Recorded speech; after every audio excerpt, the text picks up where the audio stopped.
بسم الله والحمد لله والصلاة والسلام على رسول الله. معانا كتاب التخويف من النار والتعريف بحال درء البوار. حافظ أبي الفرج زين الدين عبد الرحمن أحمد بن رجب الحنبلي البغدادي الدمشقي، متوفى 795 هجري، بشير محمد عيون، مكتبة المؤيد. ابن رجب الحنبلي التخويف من النار، 1988، دمشق بيروت. طبعا ترجمة المؤلف واتكلمنا كتير في كتب ابن رجب وهنكرر برضه.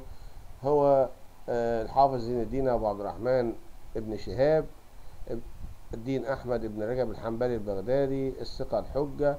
ولد في بغداد 736، قدم من بغداد مع والده إلى دمشق وهو صغير 744، وسمع من العلماء وشرح الترمذي وقطع من البخاري وفتح الباري بشرح البخاري.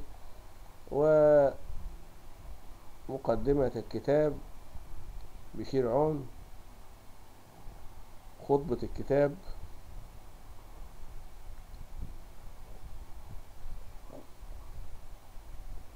كرر سبحانه وتعالى في كتاب ذكر النار وما أعدوا فيها الأعداء من العذاب والنكال وما احتوت عليه من الزقوم والضريع والحميم والسلاسل والأغلال إلى غير ذلك مما فيه من العظائم والأهوال، ودعا عباده بذلك إلى خشيته وتقواه، والمسارعة إلى امتثال ما يأمر به ويحبه ويرضاه، واجتناب ما ينهى عنه ويكرهه ويأباه. فمن تأمل الكتاب الكريم وأدار فكره فيه وجد من ذلك العجب العجاب. وكذلك السنة الصحيحة التي هي مفسرة ومبينة لمعاني الكتاب، كذلك سير السلف الصالح أهل العلم والإيمان من الصحابة والتابعين لهم بإحسان.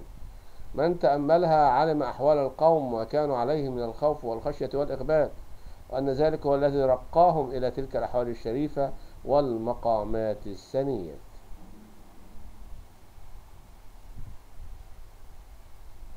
أصل كل خير في الدنيا والآخرة الخوف من الله عز وجل. أبو سليمان الداراني: كل قلب ليس فيه خوف الله فهو قلب خرب. بلغنا أنه ضرب لخوف الله مثلا في الجسد، إنما مثل خوف الله كمثل الرجل يكون في منزله فلا يزال عامرا ما دام فيه ربه، فإذا فارق المنزل ربه وسكنه غيره خرب المنزل. وكذلك خوف الله سبحانه وتعالى. الخوف أفضل من الرجاء، قول الفضيل بن عياض: ما كان رجل صحيحا فإذا نزل الموت فالرجاء أفضل. وسئل ابن المبارك عن رجلين أحدهما خائف والآخر قتيل في سبيل الله، قال: أحبهما إلي أخوفهما. أبواب الكتاب عن النار والسعير والجحيم، ذكر الإنذار بالنار والتحذير منها.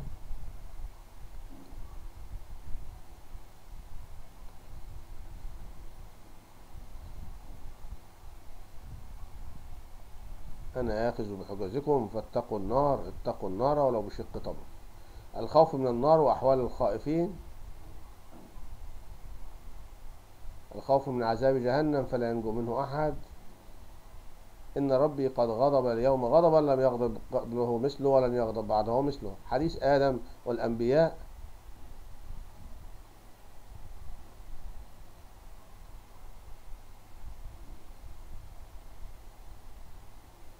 القدر الواجب من الخوف. الإنسان دايما بين الخوف والرجاء، يخاف من الله سبحانه وتعالى ويرجو رحمته.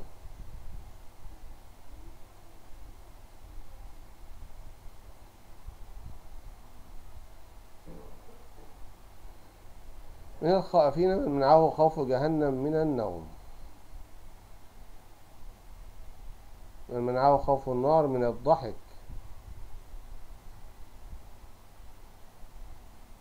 سمع الرسول صلى الله عليه وسلم هدة صوت: يا جبريل ما هذه الهدة؟ قال: حجر أرسله الله من شفير جهنم فهو يهوي فيها منذ 70 عاما فبلغ قعرها الآن. قال: فما ضحك رسول الله صلى الله عليه وسلم بعد ذلك إلا أن يبتسم تبسما.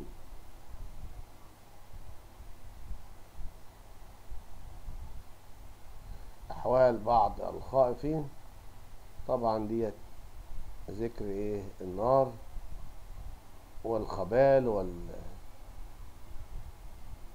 والويل والسبور وأسماء النار وما فيها، كسوة أهل النار ولباسهم وسرابيلهم من قطران، وله من جهنم مهاد ومن فوقهم غواش.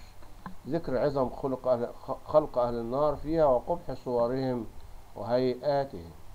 طبعا مش هنطول الكتاب، حوالي 300 صفحة، فبندي لمحة بس ايه: تسويد وجوههم ومد جسومهم، ذو الوجهين في الدنيا وجهين من النار، صور قبيحة ونتن ريح أهل النار، وذكر أنواع العذاب في النار. شكرا. شكرا.